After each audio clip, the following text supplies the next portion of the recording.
estudantes da terceira série do ensino médio. Tudo certo?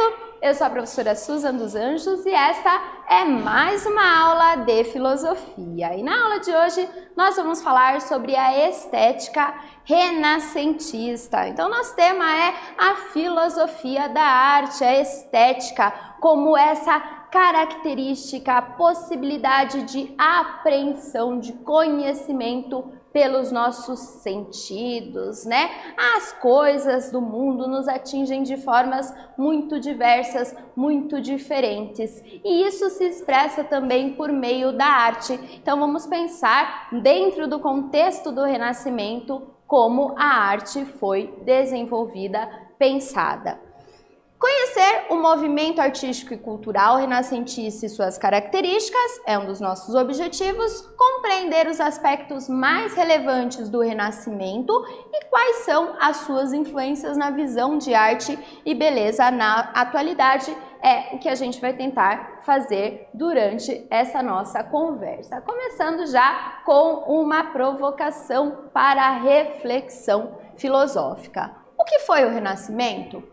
Quais são as concepções de arte e beleza inauguradas pelo Renascimento? Será que ainda temos influência do pensamento renascentista nos dias de hoje? O que você pensa sobre isso? O que você já conhece sobre o Renascimento? Provavelmente lá nas aulas de história, nas aulas de arte, você já ouviu falar sobre o Renascimento. Agora a gente vai pensar do ponto de vista filosófico. Vamos juntos? Então, a Renascença foi um período da história ocidental caracterizado pela ruptura com a estética e a cultura medievais e pelo resgate do pensamento e influências do período áureo grego, berço da filosofia, assim como da cultura helenística. Então, o Renascimento é esse período de grandes transformações, um período muito importante na história da humanidade. A obra A Escola de Atenas, de Rafael Sanzio, valoriza o pensamento clássico grego. Então, isso é uma característica do Renascimento. Essa ideia de renascimento, inclusive, faz referência a renascer. O que está renascendo? Os princípios, a base do pensamento grego. Então, os gregos, os clássicos da antiguidade, são aqui novamente valorizados. Nessa obra, nós temos inclusive um retrato da chamada Escola de Atenas, a Academia de Platão. Vejam, lá no centro da imagem nós temos a figura de Platão com essa túnica alaranjada apontando para cima e o Aristóteles com a sua túnica azul apontando para baixo. Isso representa a filosofia desses dois filósofos, as suas principais ideias, o Platão valorizando as ideias e o Aristóteles valorizando a realidade concreta. Isso demonstra que o Rafael conhecia muito bem esses clássicos da filosofia, a antiguidade clássica, esses grandes pensadores. Esse afresco aqui está no Museu do Vaticano, lá pintado na parede e é belíssimo. Vocês podem inclusive conferir mais informações na internet, pesquisando, fazendo visitas virtuais, é possível, tá? Vamos pensar um pouco mais aqui o Renascimento. Então, o Renascimento é esse período de transição. Transição entre o quê? Entre a Idade Média e a modernidade. A Idade Média, fortemente caracterizada pelo domínio da Igreja Católica, a autoridade da Igreja muito forte, colocada sobre o conhecimento, sobre também a organização política, e a modernidade, o período que vai marcar todas essas transformações que começam a ocorrer lá no Renascimento, a modernidade. Trazemos aí a figura de Descartes, que é considerado o pai da filosofia moderna, justamente por desenvolver o racionalismo, a sua teoria que tem como frase mais emblemática, penso, logo existo, certo? No Renascimento, então, algumas transformações são percebidas. Essas transformações representam um ideal por mudanças, né? Por valorização do ser humano e de tudo aquilo que ele é capaz de realizar. Dentre as características do Renascimento, nós temos a ideia de antropocentrismo. Então, essa imagem que vocês veem aqui, o homem vitruviano de Leonardo da Vinci, representa inclusive esse antropocentrismo, ser humano como centro do seu próprio conhecimento. A ideia de cientificismo, a valorização da ciência. Nesse período a gente vai começar a perceber também um movimento para separar filosofia como um saber mais especulativo e ciência, a busca de um método científico para alcançar conhecimentos mais seguros. Além disso, também a valorização da autonomia política no contexto da organização da vida pública, tá? Aqui a gente tem então duas oposições importantes. Na Idade Média, a valorização do teocentrismo. Teo, esse prefixo, significa Deus. Deus colocado como centro de tudo, centro de todas as coisas. Logo, a autoridade religiosa, a leitura que a autoridade religiosa fazia dos livros sagrados da Bíblia era colocada como um ponto de partida para todo e qualquer conhecimento. Daí, na Idade Média, a perseguição justificada de muitos cientistas, muitos intelectuais que tinham um pensamento oposto aos dogmas religiosos. E no contexto do Renascimento, nós temos a valorização do ser humano. Até essa imagem aqui, o Galileu provando, tentando convencer a igreja das suas teses, das suas teorias, dentre elas a ideia do heliocentrismo, que ele vai aperfeiçoar através da utilização do seu telescópio, a sua luneta, né? Então ele usa esses instrumentos como uma possibilidade de chegar em conhecimentos mais seguros, tá? Vamos pensar agora esse contexto do Renascimento a partir de uma frase de Shakespeare. Então, Shakespeare, ele escreve o livro Hamlet e nesse livro ele vai fazer um elogio a um dos princípios, uma das características mais marcantes do Renascimento. Eu quero que vocês pensem sobre essa frase. Que obra-prima é o ser humano? Como é nobre em sua razão? Que capacidade infinita! Como é preciso e bem feito em forma e movimento, um anjo na ação, um Deus no entendimento, paradigma dos animais, maravilha do mundo. A partir do texto citado, podemos destacar que aspectos do Renascimento ocorrido na passagem da Idade Média para a Idade Moderna. Eu quero que vocês percebam aí nessa citação do Shakespeare qual é o aspecto que se destaca lá dentre as características do Renascimento. Anote aí no seu caderno e a gente já retorna.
E aí, conseguiu pensar então, leu mais atentamente essa citação de Hamlet, do Shakespeare? O que ele está elogiando aí? Então, que característica é essa que ele coloca de forma tão bela, né? Ele engrandece uma característica importante do Renascimento. Que característica é essa? Vamos pensar juntos? Então, sugestão de resposta. Alguns aspectos podem ser destacados no texto de Shakespeare como representativos do Renascimento. São eles o engrandecimento do ser humano, que obra-prima é o ser humano, então essa valorização do antropocentrismo. A valorização da razão, como é nobre em sua razão. O antropocentrismo, o homem é um Deus no entendimento, então abandona-se a ideia de teocentrismo e agora o Deus é o próprio homem, representado na sua capacidade de conhecimento, na sua capacidade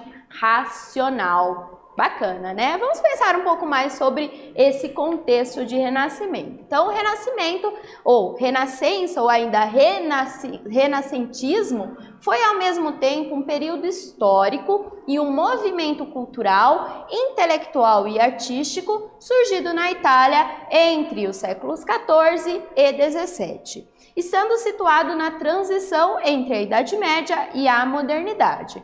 No contexto econômico, situa-se no fim do feudalismo e início do capitalismo. Aí vocês têm uma imagem da cidade de Florença. Florença é considerado o berço do Renascimento, tá? Ali ao fundo, a Ponte del Vecchio, a Ponte Velha, uma ponte de comerciantes florentinos, muito interessante, ali onde os artistas acabavam se encontrando, defendendo esses ideais do Renascimento, da Renascença, tá? Esse contexto de transição, importante a gente pensar que, embora a gente coloque ali alguns séculos como referência, por ser transição, não dá pra gente dizer começa aqui e termina aqui, né?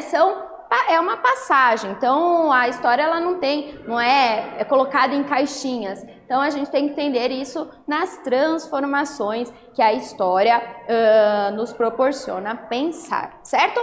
Faça uma pesquisa sobre as condições históricas que possibilitaram o surgimento da Renascença. Em seguida, crie um mapa mental conceitual para organizar as suas ideias. Atividade prática. E agora eu quero que vocês coloquem no papel essas características das transformações históricas ocorridas do período medieval, da Idade Média, para o Renascimento. Coloque no papel, faça um mapa mental bem bonito para você conseguir se situar melhor e a gente já retorna.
E aí, conseguiram então organizar melhor as ideias sobre o Renascimento, contexto histórico desse período da Renascença, né? É legal a gente fazer esses mapas mentais para ter uma noção melhor dos conceitos também. Quando tem história envolvida, é legal a gente colocar isso numa ordem, tentar organizar numa linha do tempo, de repente, sempre nos ajuda a compreender melhor as ideias filosóficas. Aqui eu tenho um exemplo de um mapa mental, né? Então, em geral, o mapa mental ele tem conceitos importantes, uma explicação breve sobre esses conceitos. Aqui, o Renascimento, simbolizado pela Mona Lisa, que é uma das obras de arte mais emblemáticas desse período. Temos a ideia de racionalismo, classicismo, esse movimento artístico-cultural que se desenvolve também no Renascimento, o hedonismo, naturalismo, otimismo, individualismo, antropocentrismo,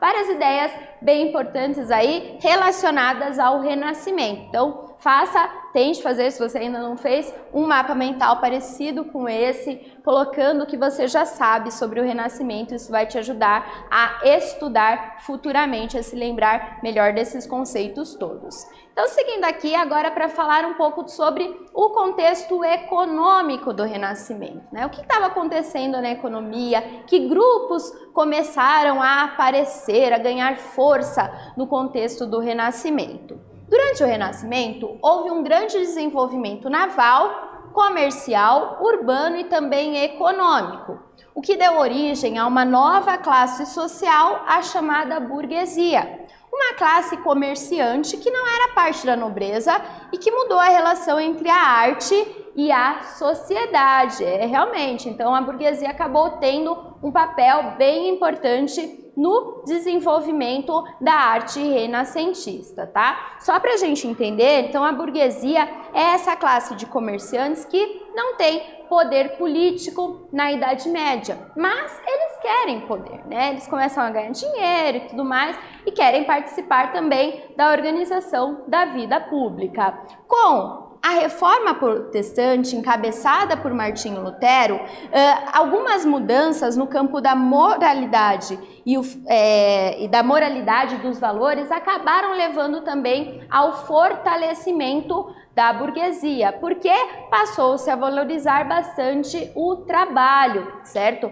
O trabalho, essa ideia de que o trabalho dignifica o homem, surge aqui nesse contexto. Então a burguesia passa a ter um poderio cada vez maior, poder político, poder econômico, claro, atrelado, certo? Isso é importante na arte, por quê? Vamos entender melhor. Então a burguesia deu origem aos mecenas, que patrocinavam artistas e intelectuais e foram de extrema importância para o desenvolvimento estético renascentista. Sem esse cenário econômico favorável, talvez o Renascimento não encontrasse condições para se desenvolver. Aqui a gente tem a imagem de Virgílio, Horácio e Vário na Casa de Mecenas, é uma pintura de Charles-François Jalabert de 1819. Então esses mecenas, eles eram patrocinadores de arte, eles admiravam os artistas e investiam dinheiro nisso. Isso permitiu o desenvolvimento técnico, o desenvolvimento da arte, materiais, etc. Então acabou representando algo muito positivo no contexto do desenvolvimento artístico, tá? Os mecenas eram ricos comerciantes, príncipes, condes, bispos e banqueiros que financiavam produção de arte para obter reconhecimento e prestígio. Inclusive, esse nome deve-se a Caio Mecenas, que aqui está nessa imagem aí no cantinho da tela. A palavra mecenas vem de Caio Mecenas, um conselheiro do imperador romano Otávio Augusto, que patrocinou vários artistas e poetas nesta época. Esse patrocínio acabou representando algo essencial para o desenvolvimento da arte renascentista e todas as mudanças com relação à arte desenvolvida lá na Idade Média. Características, então, da estética renascentista. O que mudou com relação à arte medieval, tá? Então, se a gente reparar, depois a gente vai comparar um quadro renascentista com o quadro da Idade Média, no Renascimento, as imagens, aí a arte, acaba valorizando muito a luz e a sombra, utilizando de luz e sombra. A preocupação com a luminosidade nos quadros, inclusive na religiosidade, retratando a religiosidade, tá? A perspectiva, as dimensões matemáticas eram testadas com novas relações de perspectiva, a valorização, então, desse equilíbrio das proporções e também da matemática como uma possibilidade de você até desenvolver uma leitura artística do mundo mais interessante, mais convincente, mais próxima da realidade. As cores fortes, muito utilizadas. O uso de cores vibrantes quebrava a sobriedade da arte medieval. Vejam aqui então a comparação. Então, na arte medieval, a gente tem cores mais sóbrias, tá? Não tem a utilização ainda da perspectiva, uma imagem até que não é tão humanizada aí, retratando a religiosidade, e a arte renascentista já fazendo uso das sombras, as cores fortes, a perspectiva. Muito interessante essa obra da Mona Lisa, né? Que você, olhando de qualquer lado, ela está sempre te vigiando, ali os olhos da Mona Lisa, como se eles te seguissem, mas isso não acontece, óbvio, é uma obra, mas dá essa impressão. Então, bem interessante, essa obra atualmente está no Museu do Louvre, na França, Leonardo da Vinci, certo?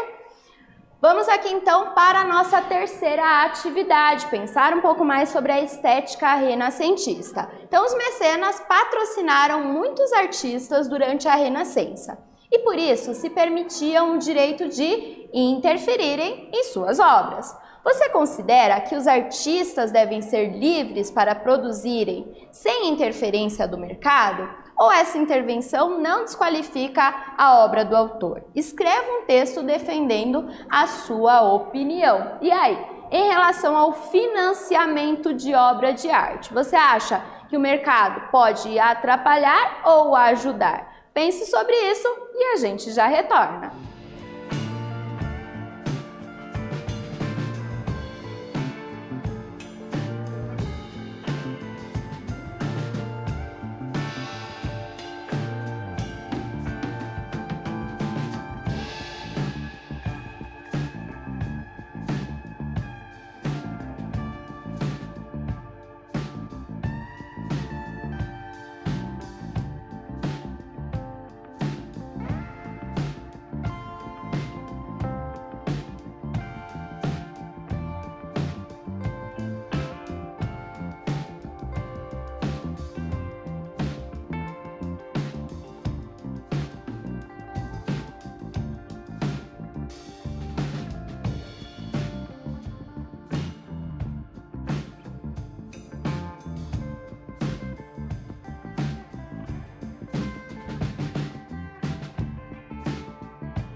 E aí, conseguiu responder? Pensou então sobre essa necessidade do patrocínio para a realização da obra da arte, né? Será que isso atrapalha, isso ajuda os artistas? Você tem uma opinião formada sobre isso? Pesquise um pouco mais, leia um pouco mais para formar essa sua opinião, né? Mas eu quero deixar aqui uma reflexão. Então, os artistas renascentistas dependiam do patrocínio dado pelos mecenas. Embora houvesse interferência em suas obras, isso permitiu também grande desenvolvimento em termos de técnicas, materiais, etc. Como pensar uma arte totalmente autônoma num contexto de capitalismo, por exemplo? Isso é possível? Financiamento público para a produção artística pode ser um bom caminho, e aí se o governo investisse um pouco mais nessas obras, sem a necessidade da intervenção, isso seria positivo? Você é a favor desses financiamentos públicos para a produção artística? Contra? Se coloque, pense, você pode até debater aí com os seus colegas. Então vamos finalmente agora para a nossa revisão. Nessa aula estudamos as características da estética renascentista, que buscou romper com os valores medievais, inspirando-se no período áureo grego. Descobrimos que a cultura renascentista foi impulsionada pelo patrocínio dos mecenas, ricos comerciantes da nova classe chamada burguesia. Então falamos sobre esse poder dos mecenas aí no contexto do desenvolvimento artístico da estética renascentista. É isso, pessoal. Espero que vocês tenham aproveitado, tenham gostado da aula de hoje e a gente se vê numa próxima. Tchau, tchau!